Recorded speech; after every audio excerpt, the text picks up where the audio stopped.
Le tableau croisé dynamique est un outil très utile mais également complexe disponible dans Excel 2010.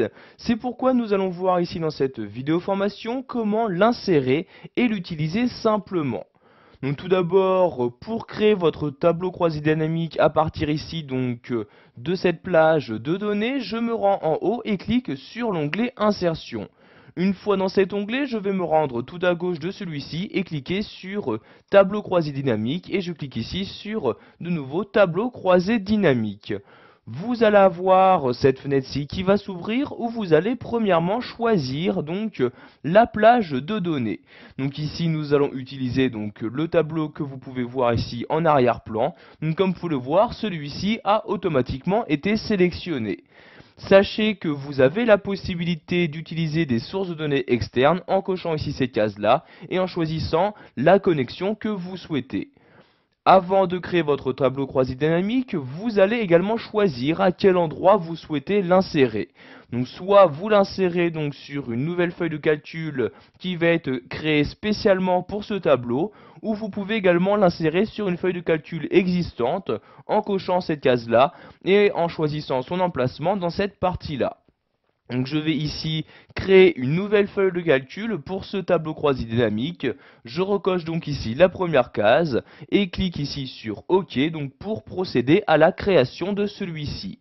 Comme vous pouvez le voir, je suis maintenant sur une nouvelle feuille et j'ai maintenant à droite un volet qui est apparu, volet qui me permettra de gérer les différentes données, les différents types de données présentes auparavant dans mon tableau.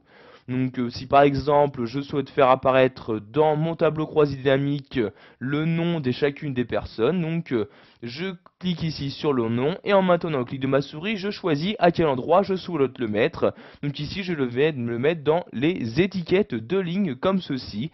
Et vous pouvez voir qu'automatiquement sur votre classeur Excel, j'ai bien ici cette nouvelle colonne qui apparaît. Je vais maintenant insérer dans les valeurs le total des achats. Pour cela, je clique sur le total des achats, je déplace ma souris en maintenant le clic de ma souris et je déplace ici dans les valeurs, je lâche le clic de ma souris et vous avez maintenant la correspondance. Donc voyez, pour chacune des personnes, vous avez la somme qui a été dépensée par celle-ci. Comme vous pouvez le voir également, dans un tableau croisé dynamique, vous avez automatiquement, sur la dernière ligne, un total général qui s'est inséré. Donc celui-ci s'insère dès que vous utilisez des valeurs numériques. Donc ici, nous allons par exemple en plus insérer les prénoms de personnes, en tant qu'étiquette de ligne. Je clique donc sur prénom, je déplace le clic de ma souris, vous voyez comme ceci, et je le lâche dans étiquette de ligne. Et vous avez maintenant comme vous pouvez le voir, le nom qui s'affiche en haut, puis le prénom qui s'affiche juste en dessous. Vous pouvez gérer leur ordre d'apparition. Si par exemple vous souhaitez faire apparaître ici le prénom en première position, vous cliquez ici sur la flèche et maintenant dans le menu qui vient d'apparaître, je vais cliquer ici sur monter. Comme vous pouvez le voir maintenant dans la liste ici présente, le prénom apparaît bien en première position et je peux également voir que directement sur le tableau croisé dynamique, j'ai bien les prénoms qui apparaissent ici sur la première ligne de celui-ci. Je vais maintenant retirer une des données, par exemple ici la donnée prénom. Pour ce faire, je dispose de différents moyens. Je peux par exemple tout simplement décocher ici la case correspondante ou me rendre ici dans les étiquettes de ligne, cliquer sur la flèche et cliquer ici sur supprimer le champ comme ceci. Et comme vous pouvez le voir, j'ai maintenant les prénoms qui ont disparu de mon tableau croisé dynamique. Nous allons maintenant voir que vous avez la possibilité, directement à partir de ce tableau croisé dynamique, de créer un graphique très rapidement.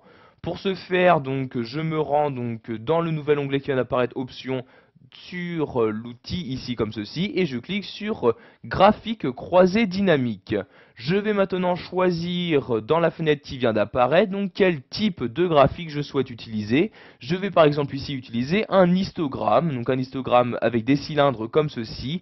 Je clique donc sur le type que je souhaite utiliser et sur ensuite OK pour l'insérer dans mon document. Et comme vous pouvez le voir, j'ai bien maintenant un graphique qui a été ajouté.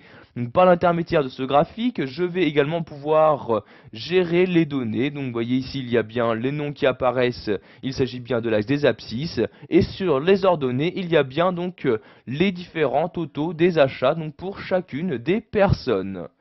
Pour supprimer ce graphique, vous le sélectionnez en cliquant dessus et vous appuyez sur la touche supprimer de votre clavier.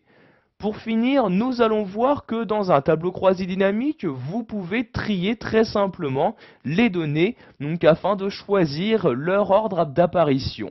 Donc pour trier vos données dans ce tableau croisé dynamique, vous vous rendez ici sur la cellule étiquette de ligne et vous cliquez ici sur cette flèche-ci. Vous allez alors avoir ce menu-ci qui va s'ouvrir, où vous avez, comme vous pouvez le voir ici, la possibilité de trier donc soit par ordre alphabétique, soit par ordre analphabétique. Donc ici, les noms de famille. Donc par exemple ici, je mets trier de Z à A, et voyez donc les noms de famille apparaissent maintenant dans l'ordre analphabétique. Si vous souhaitez maintenant trier par exemple en mettant ici par rapport aux achats, donc de la valeur la plus petite à la plus grande, je reclique ici sur ce bouton là, mais je clique cette fois-ci sur option de tri supplémentaire. Je vais ensuite choisir donc le critère de tri. Donc ici je vais mettre ascendant, donc c'est-à-dire de A à Z, donc pour les chiffres ce qui correspond du plus petit au plus grand. Je clique donc ensuite sur cette flèche-ci et je sélectionne ici somme de total des achats. Donc pour que je précise au logiciel que je souhaite trier suivant les valeurs présentes dans cette colonne. Je clique ensuite sur OK pour valider mes changements et comme vous pouvez le voir, j'ai maintenant les données de mon tableau qui ont bien été triées. Donc vous pouvez voir la première valeur qui apparaît est la plus petite et la dernière est bien la plus importante.